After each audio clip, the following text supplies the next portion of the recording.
Olá pessoal, tudo bem? Então a gente vai dar continuidade à parte de falhas, falando sobre alguns tipos de falhas específicas em materiais. A gente vai começar a falar agora sobre o que é fadiga, né? Então nesse vídeo a gente vai falar o que é essa fadiga, o que é esse tipo de falha e por que é importante a gente estudar, como que é feito um ensaio padronizado para a gente montar a curva tensão, número de ciclos suportados, que é a curva sigma n, como que a gente monta e interpreta essa curva aqui. No próximo vídeo a gente vai falar sobre como que acontece a propagação, a geração e a propagação das trincas em fadiga e quais são os principais métodos aí para evitar. Então vamos começar falando por que a gente acaba estudando fadiga, né? O que é fadiga e por que a gente acaba estudando, né? Muitos componentes em serviço, eles são sujeitos a cargas, carregamentos cíclicos por longos períodos de tempo e acabam fraturando em serviço mesmo na região elástica do material. Então a gente aplica cargas que estão dentro do regime elástico, dentro do material, e mesmo assim, depois de longos períodos de tempo, o material vem a fraturar. Então as primeiras preocupações, aí, os primeiros relatos de falhas por fadiga aconteceram no início do século XIX, quando a indústria ferroviária registrou vários eventos de fratura ainda na região ou no regime elástico do material. Isso aconteceu porque esses componentes eram submetidos a variações de temperatura, aí o material dilatava e contraía, e essa dilatação e contração colocava pretensões no material, e isso por longos períodos de tempo acabava causando essa fadiga no material que vinha a romper, ainda sendo no regime elástico. Então essa é uma forma de falha bem comum em metais, 90% das falhas em metais ocorre por fadiga. São componentes, né, ela está sujeita, ela aparece em componentes que estão sujeitos a tensões dinâmicas e oscilantes, tensões cíclicas, por períodos de tempo muito longo. Então, se qualquer tipo de componente que esteja sujeito a uma tensão, mesmo sendo baixa, né, por longos períodos de tempo, ele pode estar sujeito à fadiga. Por isso que é importante a gente entender se aquele tipo de tensão que aquele componente está sendo submetido é o suficiente para ele ter uma vida em fadiga por longo período de tempo ou por pouco período de tempo. E daí por isso que a gente faz os ensaios, monta as curvas e tenta interpretar os dados dessa curva. Então, falando um pouquinho do ensaio, né, o ensaio de fadiga também é padronizado, assim como os outros ensaios que a gente viu até então. A gente tem corpos de prova padrão, né, e ele é feito numa máquina servo-hidráulica. É uma máquina similar àquela máquina de ensaio de tração, só que ela é servo-hidráulica porque como ela tem que trabalhar com uma frequência de tensão, a forma de aplicação de tensão no material é diferente daquela forma que a gente viu quase estática, né?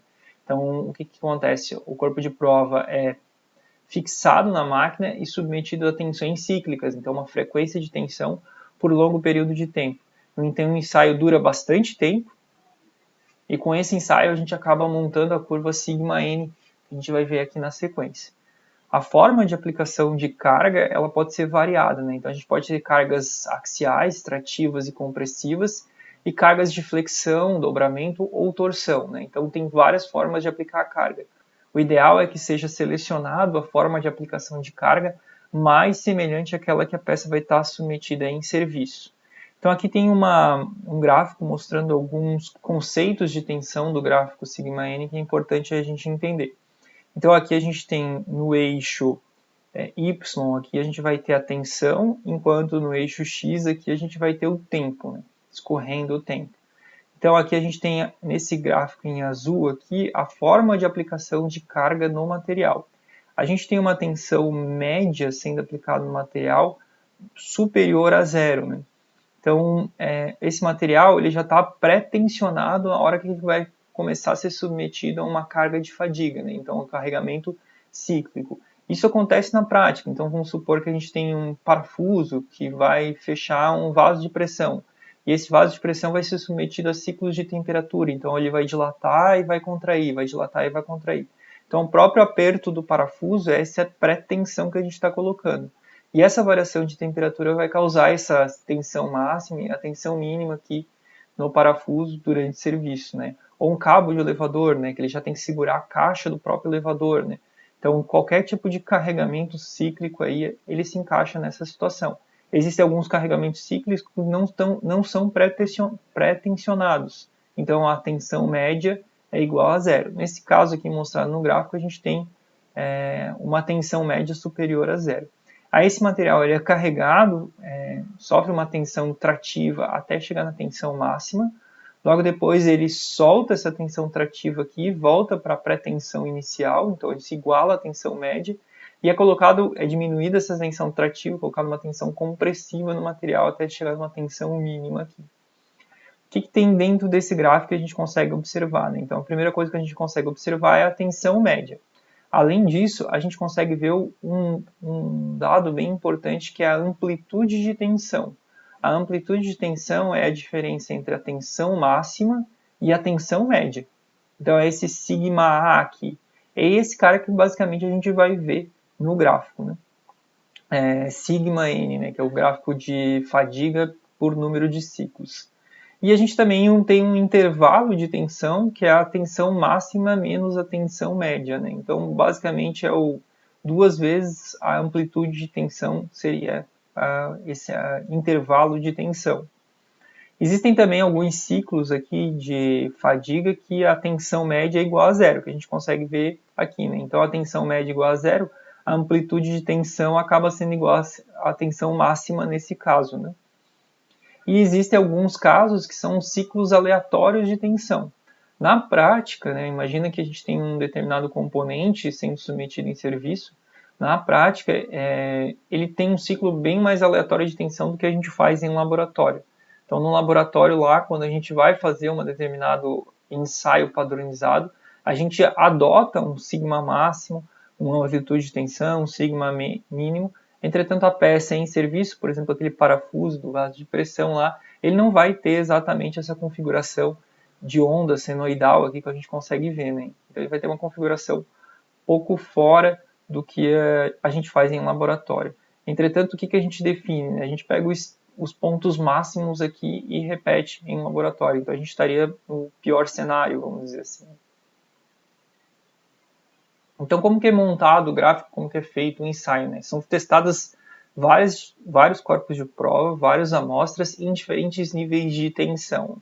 Esses corpos de prova eles são aprisionados na máquina, então vamos supor que eu vou fazer uma carga trativa, então eu tenho lá o meu corpo de prova, vou desenhar aqui meu corpo de prova, ele foi preso à máquina, né?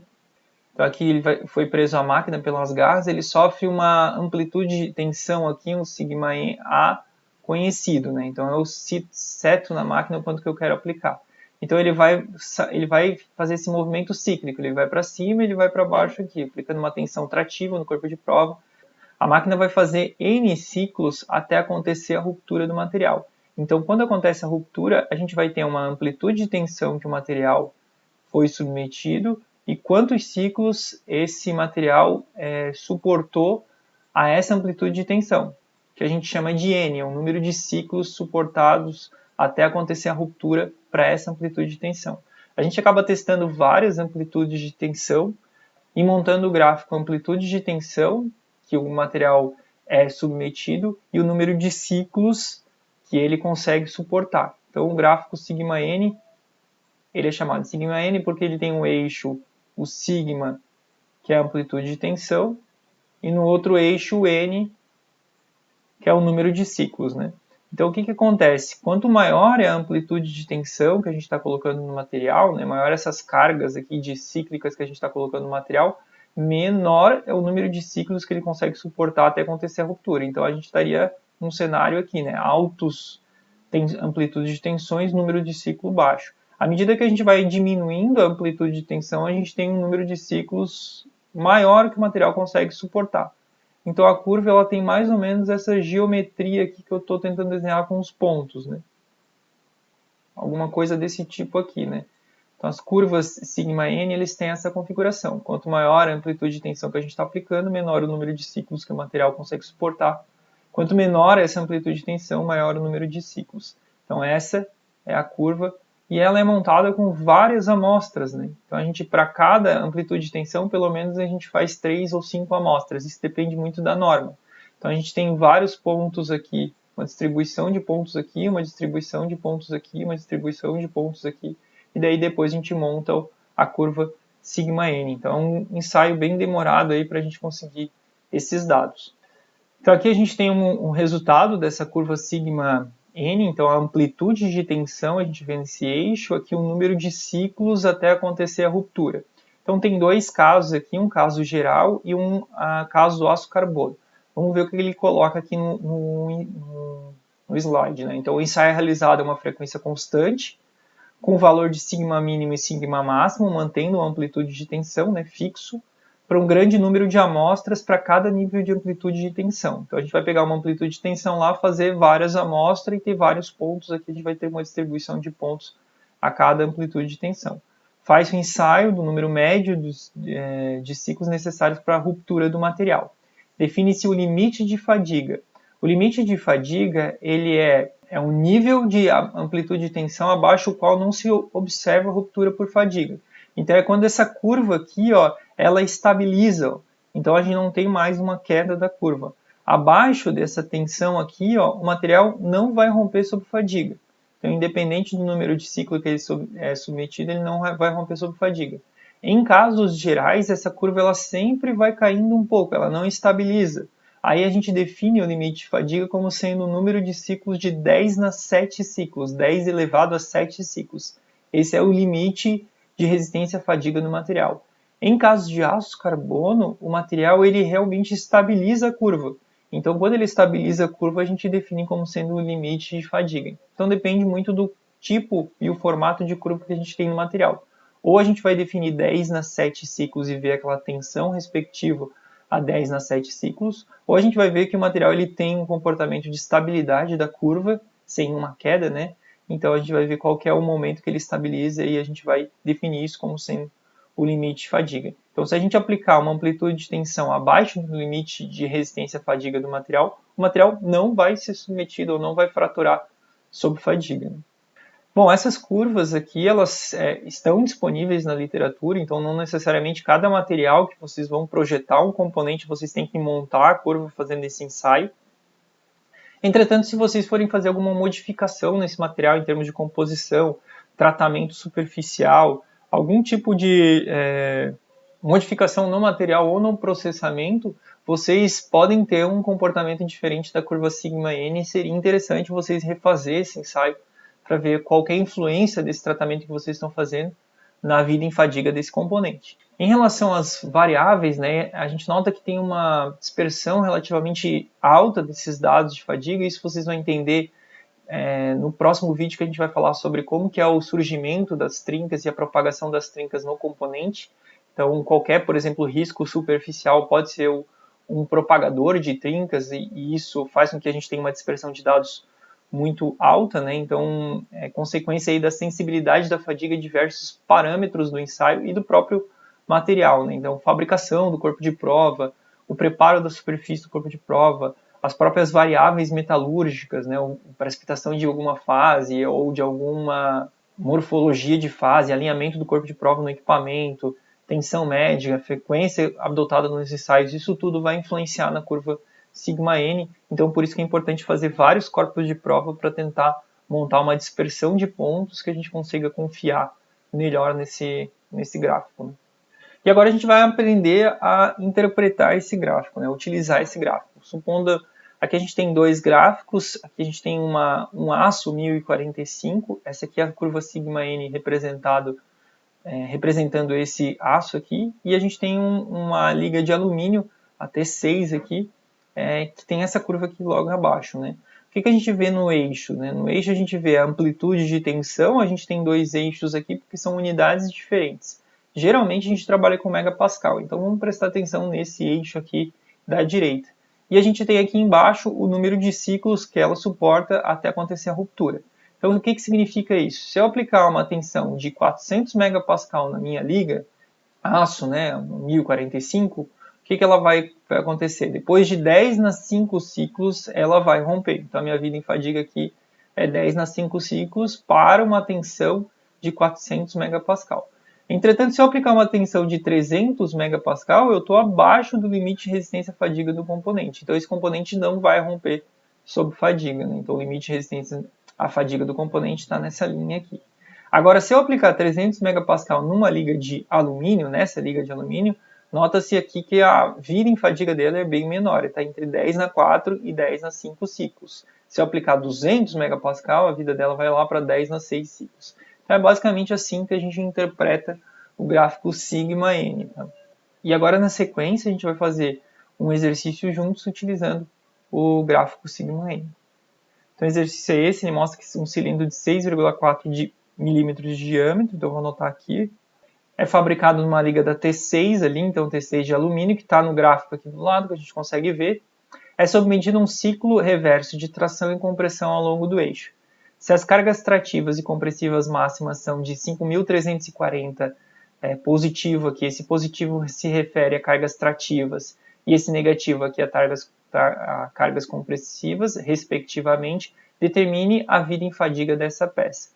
Então, o que acontece? Ele é submetido a cargas, a uma força de 5.340 newton.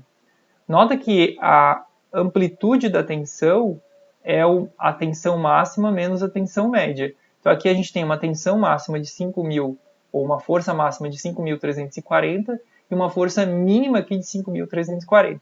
Então, aqui a nossa tensão média é igual a zero, e a nossa carga, a amplitude de carga é 5.340 newton.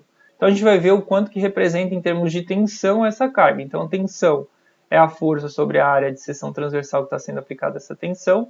A força é 5.340 newton. A área de seção transversal, como é um cilindro, né, de diâmetro tal, então é πr ao quadrado. O R aqui é 3,2 milímetros ao quadrado. Então 5.340 newton dividido por 32,17 milímetros quadrados. Então a gente tem uma amplitude de tensão em torno de 166 megapascal. Então aqui no gráfico, né, de σN, eu estou mais ou menos aqui na 166, né, eu vou tentar aproximar aqui, obviamente, isso aqui é só uma aproximação, e eu vou ver qual que é o número de ciclos respectivo a esse nível de tensão aqui que eu consigo suportar no material, mais ou menos por aqui, aproximadamente 10 na 7 ciclos, né? É o que eu consigo suportar no material com esse carregamento. Aí eu podia perguntar para vocês, tá, e se eventualmente esse carregamento acontece a cada 30 segundos ou a cada 5 segundos? Qual que seria o tempo respectivo da vida em serviço desse componente, né? Então, sabendo que cada ciclo desse aqui, 10 na 7 ciclos aqui, dura 5 segundos, por exemplo, a gente vai ter que ver quanto que equivale isso, por exemplo, em anos, para fazer uma manutenção preventiva dessa peça depois que ela alcançar um valor próximo ao tempo que ela deveria suportar em serviço. Então é assim que a gente interpreta o gráfico σN. Tem uma lista de exercícios no Moodle que vai mostrar alguns exercícios de fadiga. Peço que vocês tentem fazer, mas a ideia basicamente é essa que a gente fez nesse exercício aqui. No próximo vídeo a gente vai falar agora sobre a parte de propagação de trinca e formas de prever ou aumentar a vida em fadiga de um determinado componente.